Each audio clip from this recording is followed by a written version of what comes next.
Congratulations to the Denver Nuggets, your 2022-2023 NBA champions. The season is finally over. The playoff trudge has concluded. We have a winner, and that means that we will soon have an announcement on what Ja Morant's suspension will look like. We're going to talk about that and more on this episode of Locked On Grizzlies. Let's lock in. You are Locked On Grizzlies, your daily Memphis Grizzlies podcast. Part of the Locked On Podcast Network, your team every day.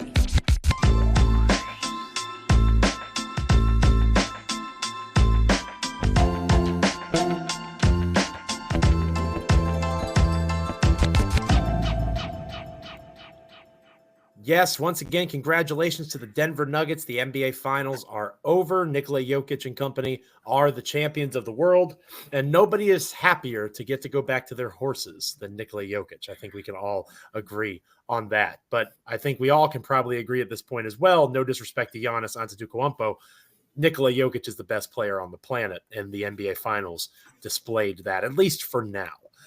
But the finals are over. We're finally in the offseason for all 30 NBA teams, and that means that we're about to experience a pretty seismic shift in the Grizzlies' plans for the short term, at least, with Ja Morant's suspension. We'll talk about that and more next here on Locked On Grizzlies. We are proud members of the Locked On Podcast Network, your team each and every day, free and available wherever you get your podcasts. Check us out on YouTube as well as wherever you get your podcasts. Like, comment, rate, review, subscribe. All those fun things. It is much appreciated.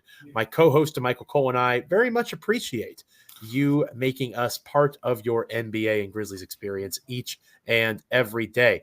Damichael, you weren't able to join us for the Grizzlies and Nets crossover episode. We'll talk a little bit about, in my opinion, the most surprising thing that came out of that crossover edition of the podcast between Locked On Grizzlies and Locked On Nets. We'll also continue our NBA draft profiles. I'm writing one, or have written one, on Jet Howard, son of Juwan Howard, there from Michigan. We'll talk about him a little bit at the end, whether or not he makes sense for the Grizzlies. We'll talk about that at the close of the show. But to start us off on this Wednesday edition of Locked On Grizzlies, with the NBA Finals concluding, obviously this isn't Locked On Nuggets or Locked On Heat. I highly recommend you go check out those podcasts, obviously, as they just recently concluded the NBA Finals after you listen to Locked On Grizzlies. But it's relevant to Memphis because now Adam Silver, who made it very clear that he wasn't going to be a distraction as he distracted over the last week and a half or so, now it is time at some point this week for Ja Morant to learn, if he doesn't already know, and there's a decent chance he already knows, but for the rest of us to learn what exactly is coming down the pike in terms of discipline from the NBA offices with regard to his actions on Instagram Live, the fact this is the second offense. We've gotten comments on our YouTube page to Michael, people talking about how, it's like that he committed a homicide or that he's being treated unfairly because of what is happening with regard to legalities. Chris Kaman gets brought up a lot, The Second Amendment gets brought up. Tennessee gun laws. No disrespect to Chris Kaman. He is not Ja Morant. Ja Morant has been floated by you and me and a bunch of people as the first Gen Z NBA superstar. Every day here in Virginia where I live and work, I see kids wearing Ja shoes, Ja Grizzlies jerseys. That was not a thing when the Grizzlies in the grit and grind era had Marc Gasol and Mike Conley and Zach Randolph leading the show. People weren't rocking their gear. Ja Morant is a legitimate NBA superstar, and you could easily argue as LeBron James ages out, Steph Curry a couple of years behind him, Ja Morant, more than anybody in terms of superstar status, could have next. And he could just as easily at this stage be the next sad story in state of affairs for the NBA as a tragic tale of what not to do. So how Adam Silver walks this line of discipline, rehabilitation, better understanding of public relations, however you want to describe what's about to happen, it's a pretty significant next step, most importantly for Ja Morant, but obviously for the Grizzlies and the NBA at large as well.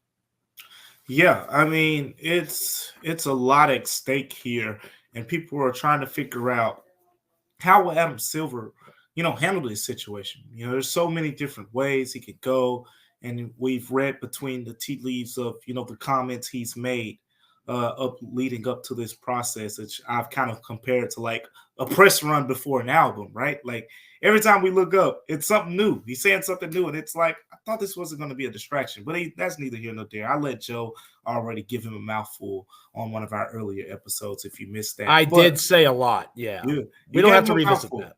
You gave him a mouthful, so I'll just point the people back to that, and I will say that Joe also spoke for me when he was speaking then as well. But here's the thing: I think that Adam Silver and David Stern, people keep throwing out these comparisons. Oh, if it was David Stern, he'd get the hook and he'd get this, including me.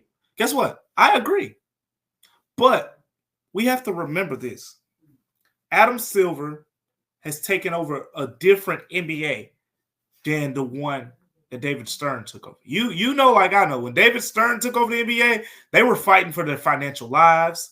There really wasn't a global presence. The NBA finals were on tape delay. They were on tape delay. They weren't even live television back then. But even from a discipline standpoint, drugs were a huge problem in the NBA back then. I mean, yeah, you've heard some of the stories. We don't have to get into that, but drugs were a huge problem. Sure. Gambling was a huge problem. Like, there were morality issues. There were a lot of issues that David Stern had to be tough on to kind of clean up the image of the NBA. So he had to serve that role as kind of that disciplinarian. By the time David Stern took over the NBA, it was much more clean cut. All these guys focusing on fashion and all these things off the court.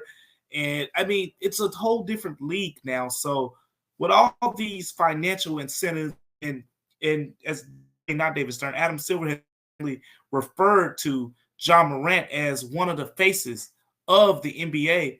All of that is why he wants to be careful with how he handles this. I've said time and time again, I think that the way that we're probably going to see this be handled is he's going to discipline Ja for sure.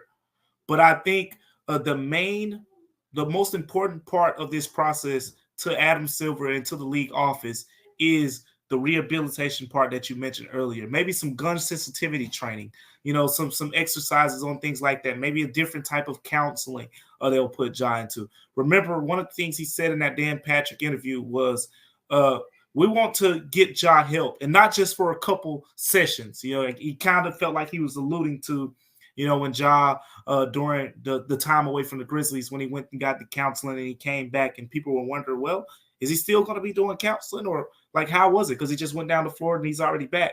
But it sounds like Adam Silver wants to get him in a longer process on that end. And I, for one, think that's a smart strategy, just suspending the guy and not giving him anything to learn from it other than, if you do this again, you're out. Like, there are other ways to go about it, especially with a guy like Ja. You want him to be a face of the league. So at the end of the day, you much rather show him how to rehabilitate some things rather than kind of threaten him and say, we'll kick you out if this happens again. Because the league doesn't want to lose Ja Morant. He's one of the most exciting players in the game right now. Yeah. And I've talked about this, and maybe we have a future episode on that at some point, but players have told me, like from other teams, like, the NBA is a fraternity, right? So there are some guys in the league who even don't talk to Ja much. They want to see him succeed. And one reason I've had some players say they want to see Ja succeed is the fact that he's kind of being viewed as one of the biggest faces of American basketball right now. Absolutely. You just mentioned it with Jokic and Embiid and Giannis and Dead Crop. European basketball is in style right now. But the Jason Tatums, the Ja Morants, the Devin Bookers, those are the guys who are now going to be in charge after the Curry, after the LeBrons are gone, of carrying that USA basketball torch, not, from the Olympic standpoint, but just being the Americans that are staying at the top of their game. They feel like Ja can be one of those guys, so they want to see Ja do well. It matters for a lot of reasons. Obviously they just inked a new collective bargaining agreement, new TV deals are coming up. There's a real possibility that these NBA contracts, by the time Ja Morant is LeBron James's age, 15 years from now, there's a real shot that these guys could be looking at making, $700, $800 million in the span of a contract. I was thinking about Saquon Barkley's situation with the New York Giants, not to get too far down the NFL on Locked On Grizzlies, but the fact that he is one of the best running backs in the NBA, in the NFL, and he is franchise tagged to make $10 million. Can't get a long-term extension. The strength of the NBA Players Union is only matched probably by Major League Baseball. I think that might be a fair thing to say. Austin Reeves is getting floated out there as getting a max contract extension worth $100 million.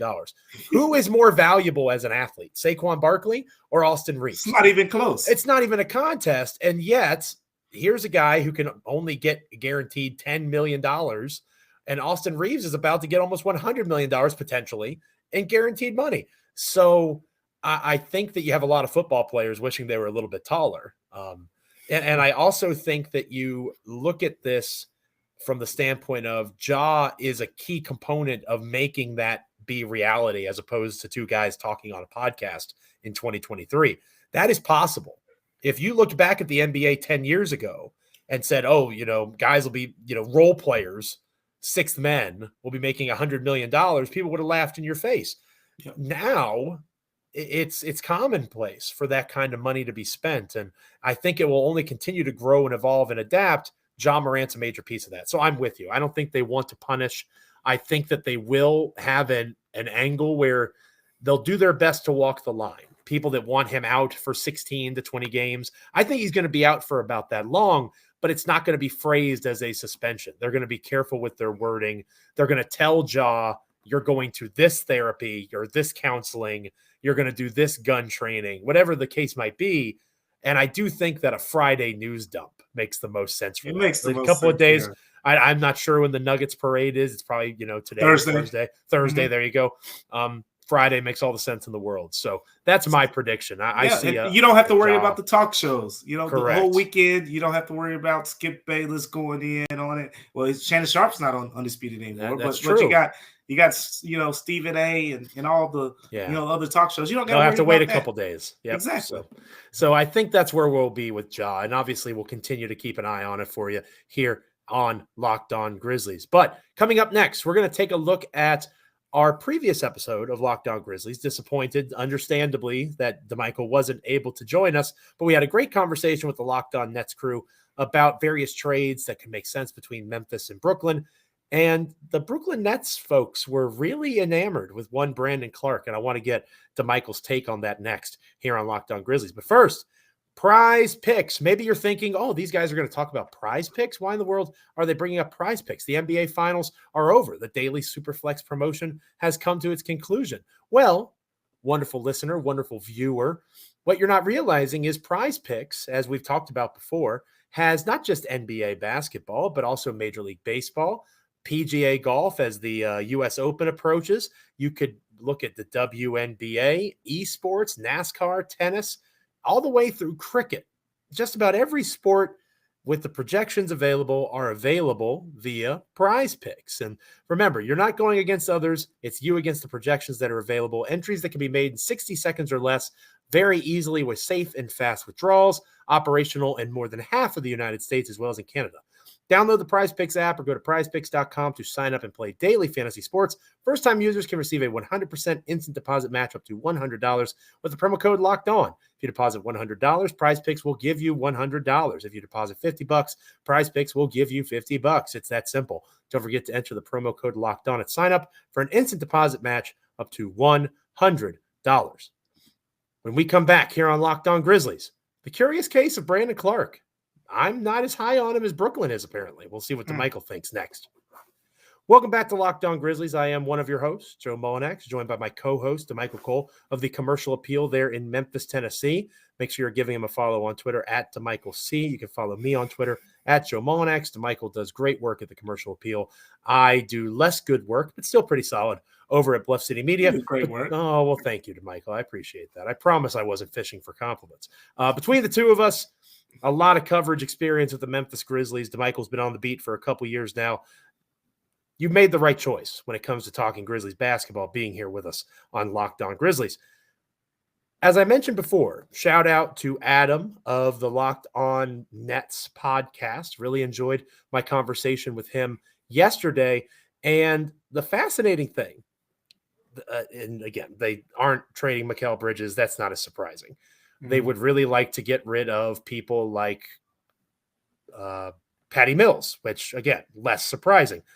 What surprised me was how much they liked two players in particular. And I think one of them is less surprising the more you think about it. And one, at least to me, was pretty surprising.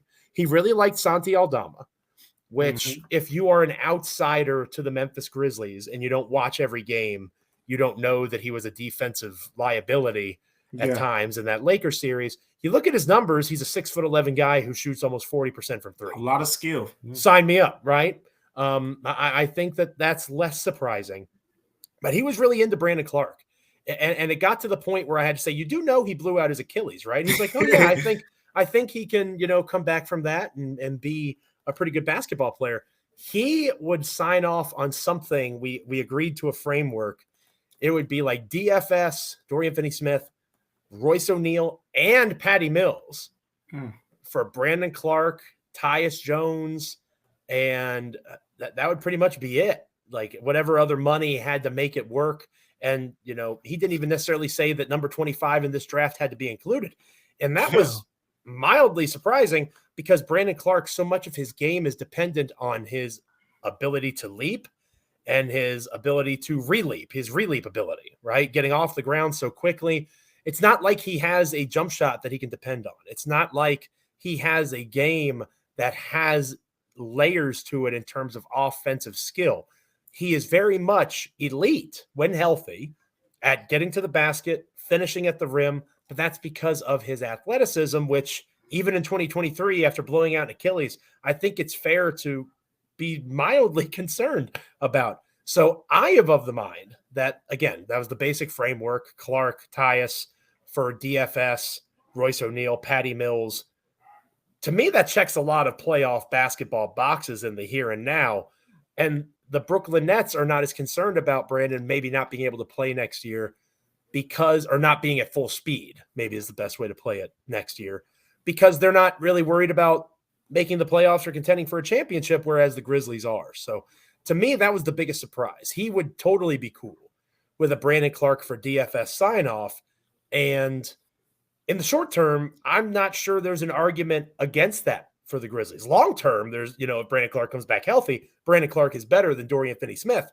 But I would happily make the bet that in 2023, 2024, DFS will be a more impactful player than Brandon Clarke. You don't trade Brandon Clarke, Joe. Oh, this is our first hard disagreement. This is what we can't do right now. You cannot trade Brandon Clarke right now. Why not? A bunch of reasons. Okay. For a bunch of reasons. Let's start with the emotional side of things. That's I know, Joe. You forget the emotions, right? But dude, this is Jaren's best friend. He came in with Ja. They have this great chemistry on the court. You already let DeAnthony Melton go. Now trading Brandon Clarke. That's gonna, we talk about chemistry a lot. He and Jaren's chemistry is very good. He has great chemistry with Ja. He was the first guy on the team I saw wearing the Ja ones, other than Ja. Just great locker room guy overall. Two. Now let's talk about the basketball side of this, right? That's what everybody wants to get into. One of Joe's favorite people on my Facebook pointed out the fact that Brandon Clarke was a big reason why the Grizzlies won in the first round against the Minnesota Timberwolves. 2 years and an Achilles tendon ago. 2 years and an Achilles tendon ago. Here's the thing. Let's talk about the Achilles tendon because you're onto something. Brandon Clarke is very much, I think, when you watch him play, you think more athlete than super skilled guy. At the end of the day, to make the NBA, you have to be skilled. So it's not saying he's not skilled, but it's saying you don't see a lot of between the legs crossovers. You don't see fadeaway jumpers where it's say, a lot of his game, a lot of his scoring is kind of dependent on his athleticism. But shall I remind you, over the last couple seasons, only two guys have been as efficient with a floater as big men is Brandon Clarke, Nikola Jokic, and Jakob Poeltl. And what's one of the reasons for that? What's one of the reasons for that? Because people are so intimidated of him finishing at the rim. He's one of the best finishers at the rim in the NBA, in large part because of his leap ability and re-leap ability. But here's my point. Jakob Poeltl and Nikola Jokic, neither of them are jumping through, hitting the top of the backboard. I'll give you Poeltl, Damichael, but come on. Nikola Jokic is the best player on the planet right now. Yeah, for sure. But I'm only talking about the floaters. He has a comparable floater to those guys. He's going to get to his spots. Nikola Jokic can also pass. Nikola Jokic can hit threes. Nikola Jokic can create. He is the point guard for the Denver Nuggets. You're not paying him a max contract. You're paying him 4 years. What is it, $54 million or something like that? You're paying. This is the big one for me when it comes to not trading Brandon Clarke. He's a chess piece for the Grizzlies, and what I mean by that is right now you have it perfect where you have these three bigs. I think that is centered around in terms of Jaren Jackson Jr., Steven Adams, Brandon Clarke. We've seen it play out both ways. Golden State series a couple years ago, and we talked a lot about Steven Adams this year against the Lakers. Steven Adams was big against Golden State. When they finally played him, he made a huge difference. Didn't so much in game 6, but in games 4 and 5, made a big difference. Then, to the contrary, remember round 1 when Steven Adams got played off the floor? What will you do now if that happens? You're going to turn Xavier Tillman? I would play Dorian Finney-Smith. You're going to play you can get Dorian Finney-Smith without giving up Brandon Clarke. I'm not disagreeing with that. Tyus I don't Jones think you're wrong. Is enough there. So that's where I am. I think between the chemistry, between the chess piece, like he is a matchup type player that the Grizzlies need, because at the end of the day, Steven Adams is amazing. Great center. But there are certain matchups that you'll see in the playoffs where it's like, okay, this is a Brandon Clarke series. This is a Steven Adams series. And I think having that flexibility is important for the Grizzlies right now. And right now they have that. You got Jaren Jackson Jr. I didn't even mention, we've seen it, not even just this past season, but in their careers.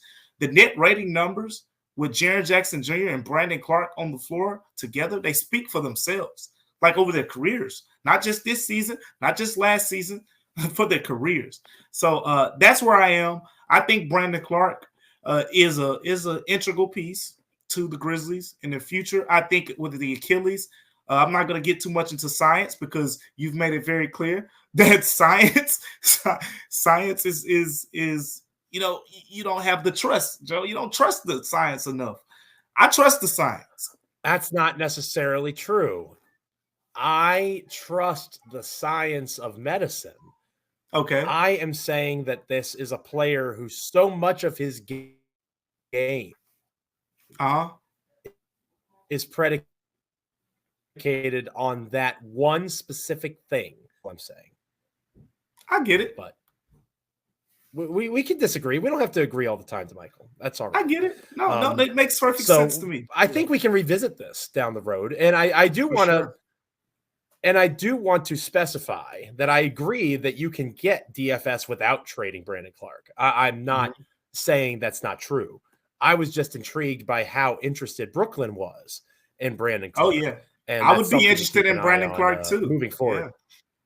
Yeah. If he, had 2 fully functioning legs. But anyway, I digress. When we come back here on Locked On Grizzlies, we're going to finish up this episode with a quick draft profile on Jet Howard. If the last name is familiar, it's because it's Jawan's baby boy, but baby boy has grown to be a 6'8" wing that can handle the ball a little bit. We're going to talk about that next here on Locked On Grizzlies.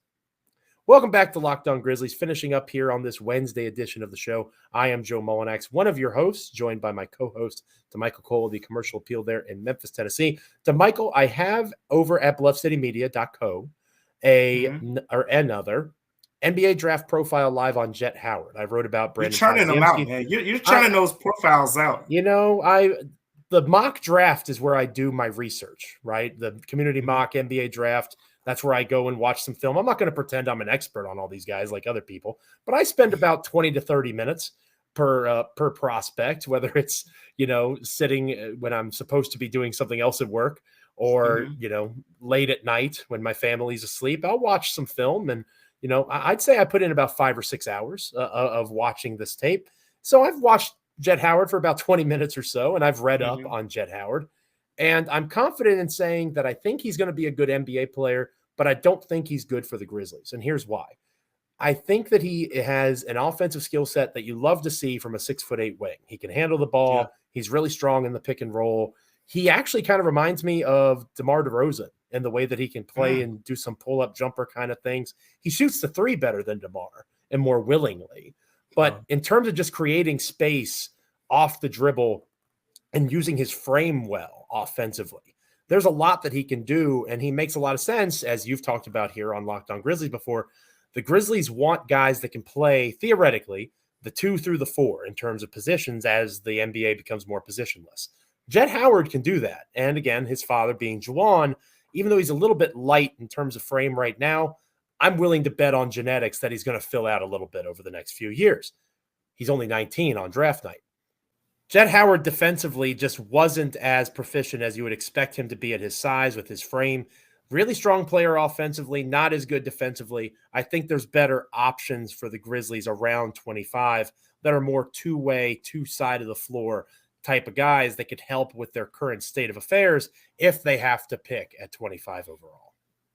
Yeah, when I look at Jet Howard, Joy, it's something I like about prospects from a scouting guide. It's something I always do, and I'm looking at his shooting volume and the volume of 3-pointers he takes, and I throw the percentage out the window, because if you're taking 6-7 3-pointers per game, clearly you're making a whole bunch of them in practice, and clearly your coach believes you will make a bunch of them, unless you're Dylan Brooks. Unless you're Dylan Brooks. Unless you're Dylan Brooks. Unless you're Dylan Brooks. But there's always exceptions. There's always exceptions. But with this guy, he has a nice, clean shooting stroke. He's a coach's son. You mentioned that already. But again, it's kind of get to the point where we're talking about overload, here at the position. I like his game. In a way, he kind of reminds me of another Michigan prospect from last season, Caleb Houston. Remember that name? He kind of just the way, he was used this past season with Michigan. Looked very similar to Caleb Houston, and just watching Caleb Houston this past season in Orlando. I think we saw him one time in Memphis, but he didn't play a lot, and his shooting didn't just translate over immediately. So I've said the Grizzlies, they can't get any more of these in-between guys. David Roddy, 18 minutes per game, was actually pretty solid. But you need a guy who's going to go out there and who's going to be a major impact player in year one. Or you need a guy you just throw in the G League and say, hey, go work on your game. Next season, we want you to be Santi Aldama. I think that's kind of where it is. I like this guy's game. But my thing with Jet Howard is where do you play him? I agree. One thing that you hit on was where I could understand if they drafted him, it would make sense in addition to the shooting, because the shooting is always going to appeal to the Grizzlies right now. That is what they're very much in the market for. They want shooters. But other than the shooting, I think the thing that appeals to me is the position versatility. He's a guy, he can play the 2, he can play the 3, and he'll eventually grow into someone who can play the 4 a little bit more. And as that happens, the Grizzlies like those position versatile guys. We see it, with Desmond Bane pretty much primarily playing the 2 in his first year. Now he's playing the 1, the 2, the 3. We see it with Zaire Williams. We see it with Jake LaRavia, David Roddy. The list goes on. They like those guys, John Conchar, etc. He is someone who could kind of fill a similar role to that. I think that you're exactly right. And I love the Bane example, because that's their best example right now of someone who's gone from, lots of people had him pegged as just some spot up shooter if he's anything in the NBA. And now he can play the 1, 2, and in spots, depending on lineups, he can play the 3 because he's improved as a defender as well. That's not talked about as much as his handle and his offensive, downhill des stuff. Bane, even with his negative wingspan, essentially, is an average to above average defender now. And that just makes his offensive efficiency jump through the roof even more, which is one of the best arguments for him being a potential max player, which maybe we can talk about on a future episode of Locked On Grizzlies. Thank you so much for joining us on this episode of Locked On Grizzlies. The next time that we're back together on a Thursday edition of the show, we'll be able to talk a little bit more about draft prospects and profiling other players, what the Grizzlies might plan on doing there around 25. We've talked about that a little bit already. But, Damichael, you mentioned the idea of drafting someone and just saying they're going to be a stash guy in the G League. If they have to pick at 25, maybe that's not the worst use of that selection. Mm-hmm. If you just take the guy with the highest upside and you say, go play in South Haven for most of your season. Or you draft the guy over in Europe right now, right? And you draft and stash. I think that's another one. If you can't find that second dance partner, to paraphrase Zach Kleiman, other ways to kind of view that number 25 pick, I think that makes a lot of sense for our next episode of Locked On Grizzlies. But until that time, thank you so much to Damichael Cole, my wonderful co-host. Thank you so much to all of you that have been checking out Locked On Grizzlies. We are free and available wherever you get your podcasts as proud members of the Locked On Podcast Network, your team each and every day. Check us out on YouTube. Like, comment, rate, review, subscribe, all those fun things. It's been another great episode of the show. We appreciate you being along for the ride with us. Until next time, stay locked in. This is Locked On Grizzlies.